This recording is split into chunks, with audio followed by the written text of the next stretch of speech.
All right, just hours ago, new court motions were filed against Georgia's lengthy and sweeping voting law known as SB 202. So this law, also known as the Election Integrity Act of 2021, has faced multiple lawsuits from civil rights and voting rights groups, as well as the federal government. 11 Alive's Brittany Kleinpeter live in studio breaking down this latest development. Hey, Brittany.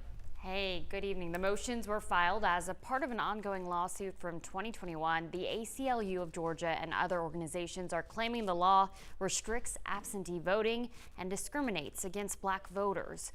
With these newly filed motions, they're trying to temporarily roll back restrictions for the 2024 elections next year.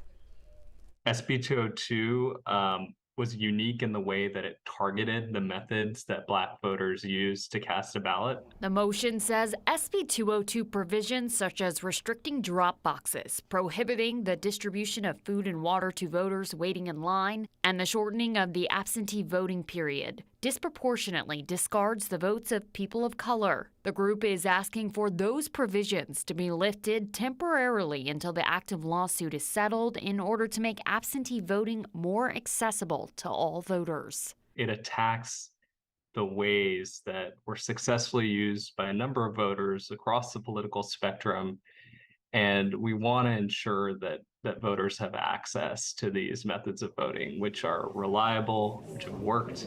This latest motion was filed by the ACLU of Georgia, the Southern Poverty Law Center, and other various organizations. The groups filed another motion just 2 weeks ago, seeking to lift the requirement for people to supply their birthday on absentee ballot applications, as well as restrictions that allegedly target voters with disabilities. Voter rights advocates say they're doing everything they can to get relief for voters before the 2024 election.